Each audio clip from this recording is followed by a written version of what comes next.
qu'il nous guide vers la vie éternelle. Amen.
Accorde-nous la grâce de pratiquer comme elle les vertus familiales et d'être unis par les liens de ton amour avant de nous retrouver pour l'éternité dans la joie de ta maison.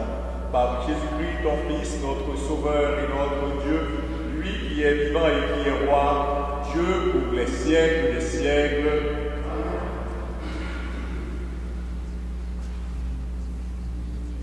Du livre de la Genèse. En ces jours-là, la parole du Seigneur fut adressée à Abraham dans une vision. Ne crains pas, Abraham, je suis un bouclier pour toi. Ta récompense sera très grande. Abraham répondit, Mon Seigneur Dieu, que pourrais-tu donc me donner? Je m'en vais sans enfant, et l'héritier de ma maison, c'est Eliezer de Damas. Abraham dit encore, tu ne m'as pas donné de descendance, et c'est un de mes serviteurs qui sera mon héritier. Alors cette parole du Seigneur fut adressée à Abraham. Ce n'est pas lui qui sera ton héritier, mais quelqu'un de ton sang. Et il le fit sortir et lui dit, regarde le ciel et compte les étoiles si tu le peux. Et il déclara, telle sera ta descendance. Abraham eut foi dans le Seigneur, et le Seigneur estima qu'il était juste. Le Seigneur visita Sarah comme il l'avait annoncé. Il agit pour elle comme il l'avait dit. Elle devint enceinte, et elle enfanta un fils pour Abraham dans sa vieillesse, à la date que Dieu avait fixée. Et Abraham donna un nom au fils que Sarah lui avait enfanté, il l'appela Isaac. Parole du Seigneur.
Cherchez le Seigneur et sa puissance.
l'appel de Dieu. Il partit vers un pays qu'il devait recevoir en héritage et il partit sans savoir où il allait. Grâce à la foi, Sarah, elle aussi, malgré son âge, fut rendue capable d'être à l'origine d'une descendance parce qu'elle pensait que Dieu est fidèle à ses promesses. C'est pourquoi, d'un seul homme, déjà marqué par la mort, a pu naître une descendance aussi nombreuse que les étoiles du ciel et que le sable au bord de la mer, une multitude innombrable. Grâce à la foi, quand il fut soumis à l'épreuve, Abraham offrit Isaac en sacrifice. Et il offrait le Fils unique alors qu'il avait reçu les promesses et entendu cette parole. C'est par Isaac qu'une descendance portera ton nom. Il pensait en effet que Dieu est capable même de ressusciter les morts. C'est pourquoi son Fils lui fut rendu. Et il y a là une préfiguration. Parole du Seigneur.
Évangile de Jésus-Christ selon saint Luc.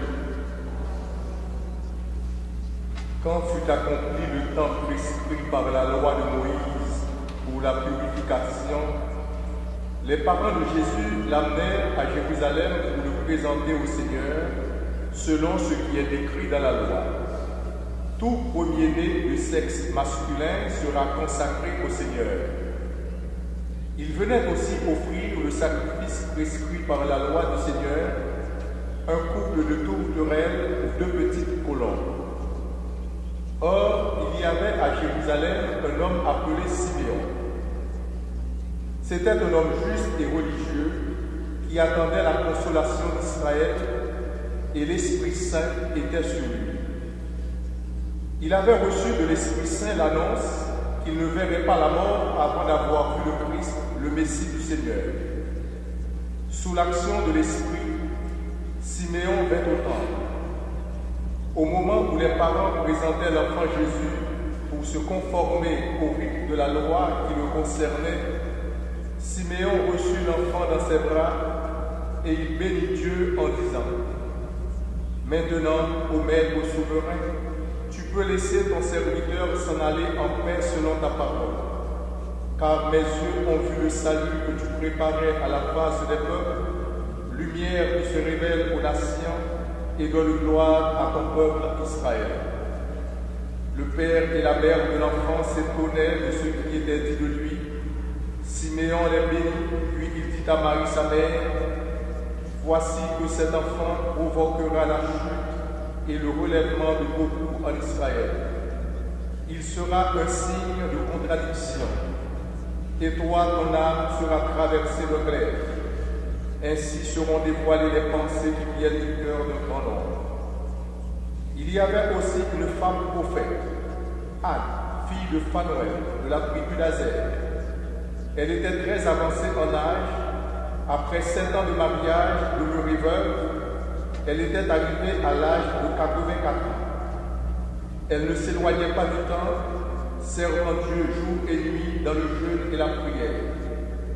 Survenant à cette heure même, elle proclamait les louanges de Dieu et parlait de l'enfant à tous ceux qui attendaient la délivrance de Jérusalem. Lorsqu'ils eurent achevé tout ce que prescrit vers la loi du Seigneur, ils retournèrent en Galilée, dans leur ville de Nazareth. L'enfant, lui, grandissait et se fortifiait, rempli de sagesse, et la grâce de Dieu était sur lui. Acclamons la parole de Dieu.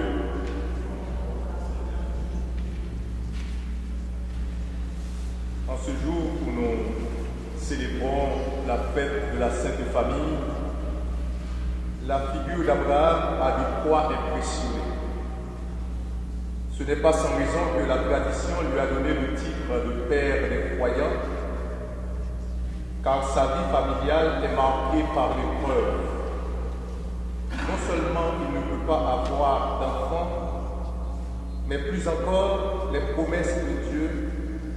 Tu auras une terre et une descendance qui a priori sont impossibles à réaliser sans ce descendant.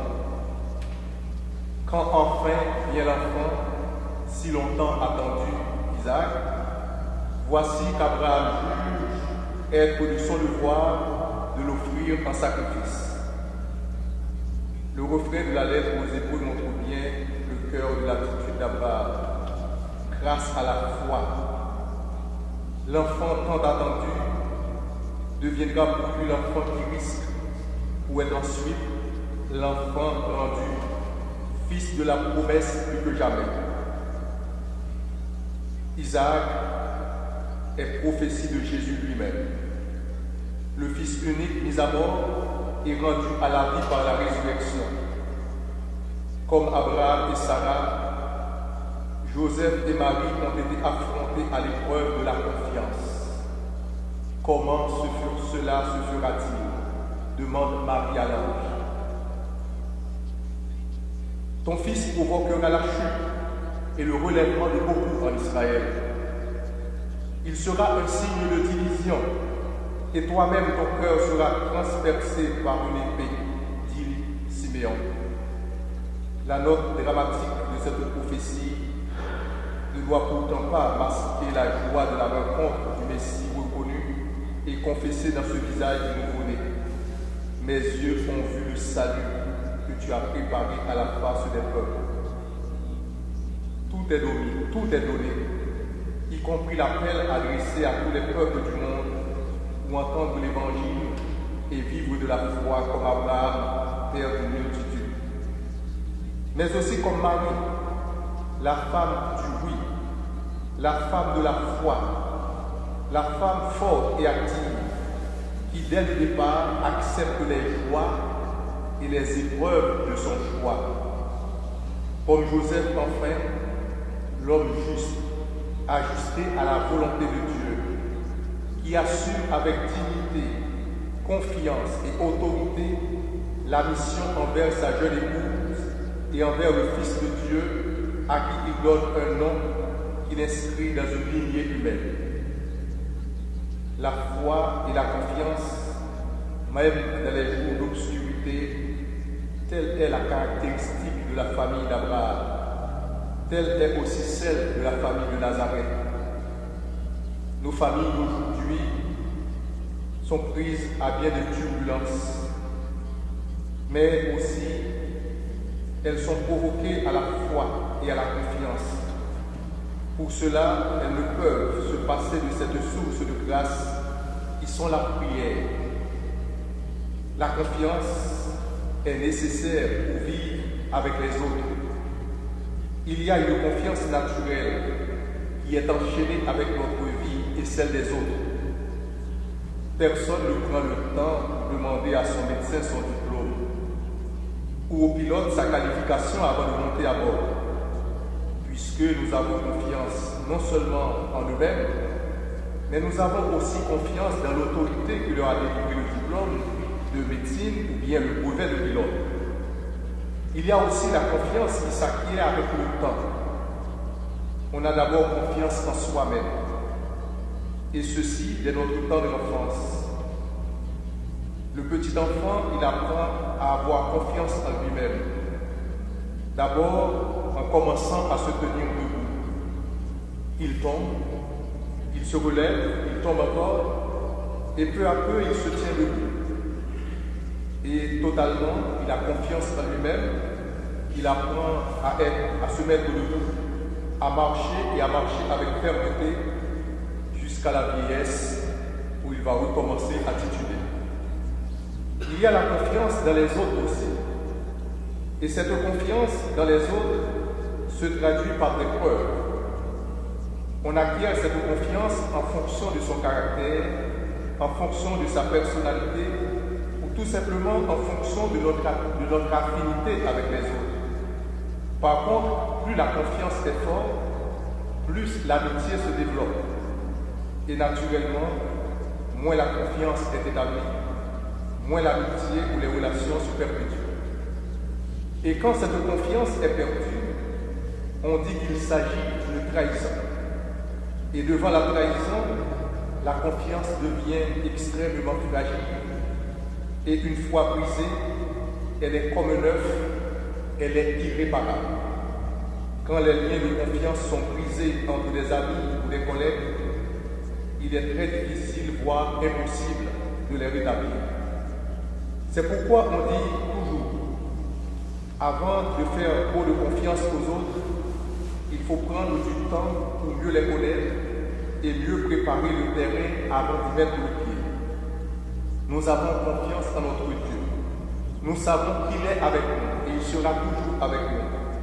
En dépit de nos infidélités, il reste fidèle à sa confiance envers nous. Le Seigneur, il met sa confiance en nous, même si nous autres, parfois, nous avons tendance à ne pas la mériter. Mais la confiance, elle est sacrée. Elle est aussi fragile. Fragile parce que ce sont des êtres humains qui la portent.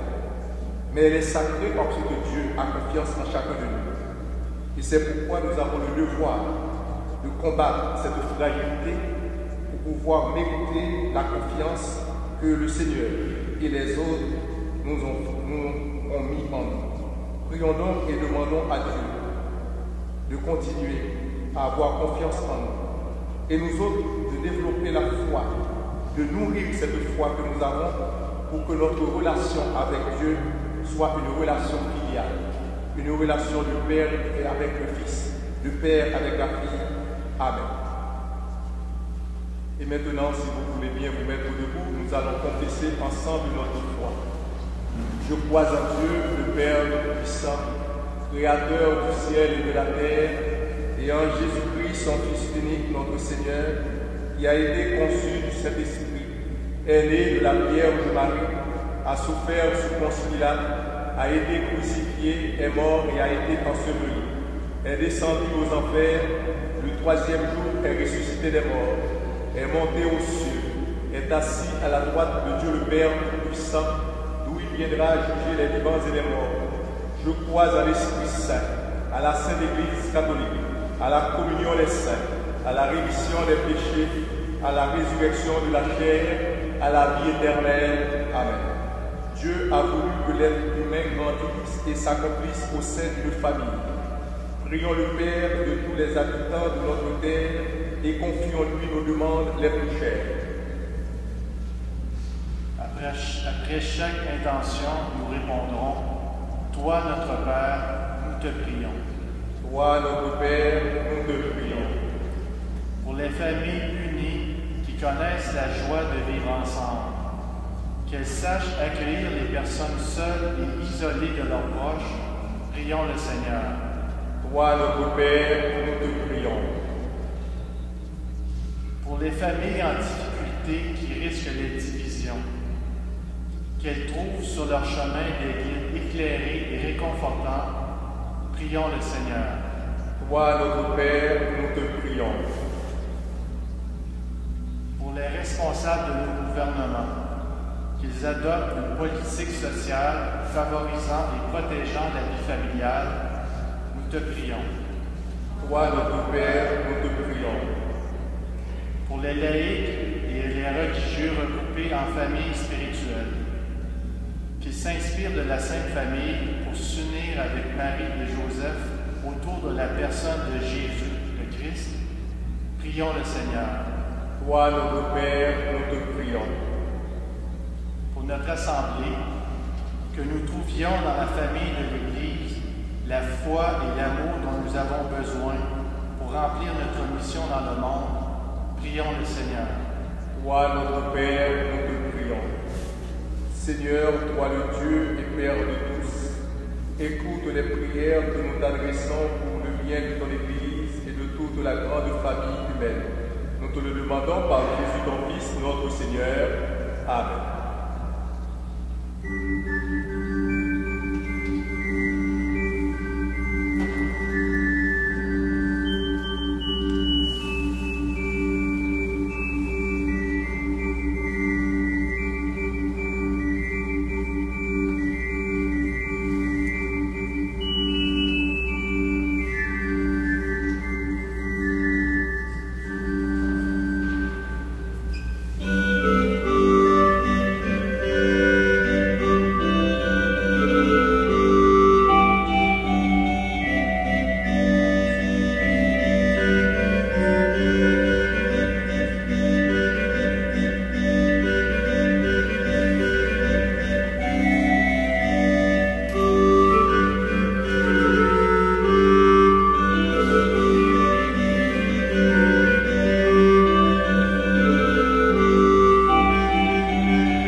Sanctifie-les par ton esprit pour qu'elles deviennent le corps et le sang de ton Fils Jésus-Christ notre Seigneur, qui nous a dit de célébrer ce mystère.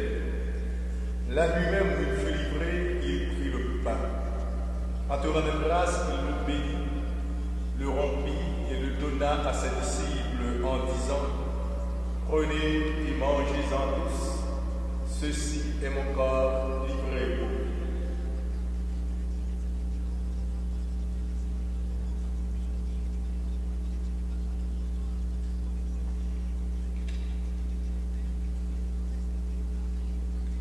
De même, à la fin du repas, il prit la coupe. De nouveau, il rendit grâce et la donna à ses disciples en disant: Prenez et buvez-en tous, car ceci est la coupe de mon sang. Le sang de l'alliance nouvelle et éternelle qui sera versé pour vous et pour la multitude en rémission des péchés. Vous ferez cela en mémoire de moi.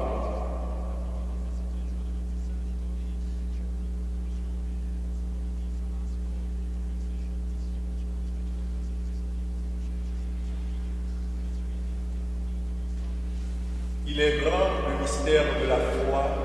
Nous proclamons ta mort, Seigneur Jésus. Nous célébrons ta résurrection. Nous attendons ta venue dans la gloire, en faisant mémoire de ton Fils, de sa passion qui nous sauve, de sa glorieuse résurrection et de son ascension dans le ciel.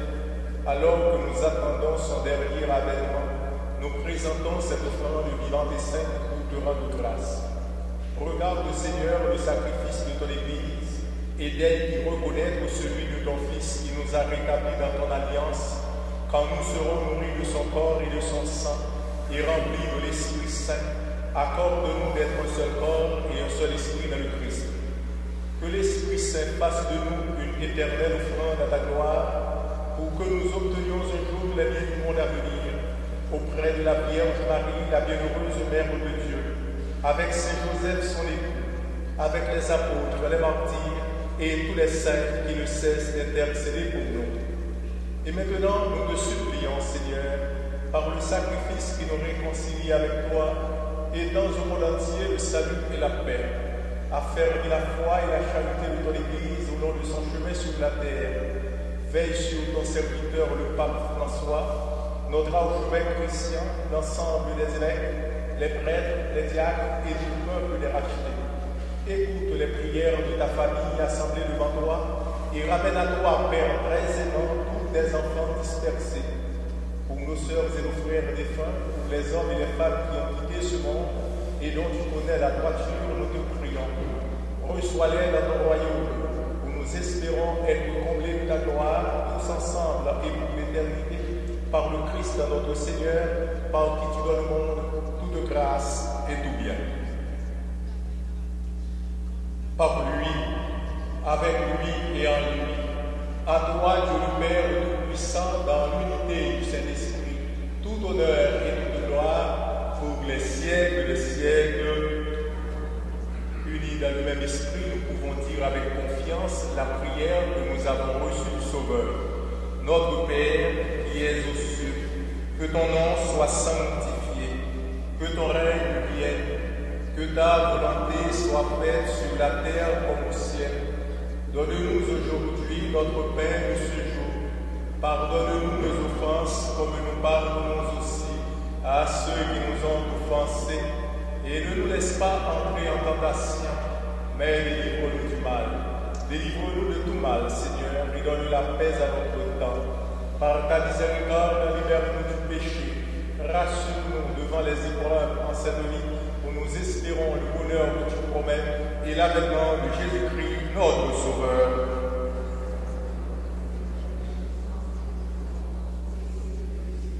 Seigneur Jésus-Christ, tu as dit à tes apôtres: je vous laisse la paix, je vous donne ma paix. Ne regarde pas nos péchés, mais la foi de ton Église, pour que ta volonté s'accomplisse. Donne-lui toujours cette paix et conduis-la vers l'unité parfaite, toi qui règnes pour les siècles des siècles. Que la paix du Seigneur soit toujours avec vous.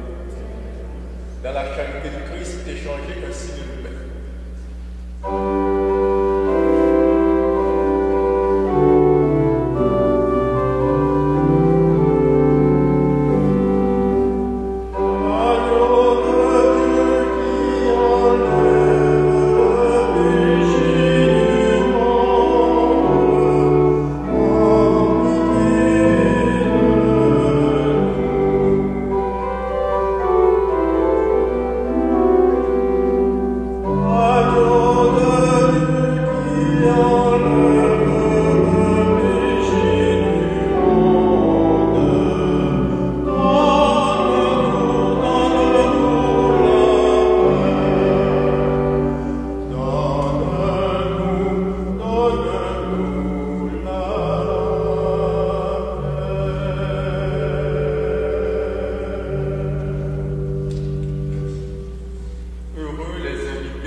Voici l'agneau de Dieu qui enlève le péché du monde. Seigneur, je ne suis pas digne de te recevoir, mais dis seulement une parole et je serai guéri. Le corps du Christ nous garde pour la vie éternelle.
Prions le Seigneur.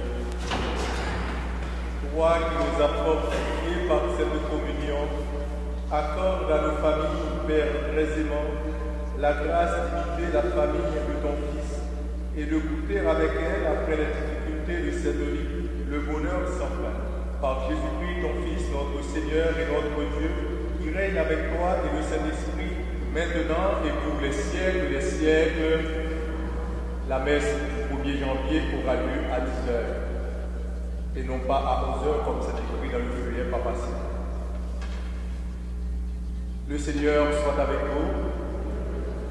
Que Dieu Tout-Puissant bénisse le Père, le Fils et le Saint-Esprit. Je vous remercie d'être venus célébrer avec nous la Sainte Eucharistie. Je vous souhaite beaucoup de courage, un bon dimanche et puis prenez soin de vous. Allez dans la paix de Christ.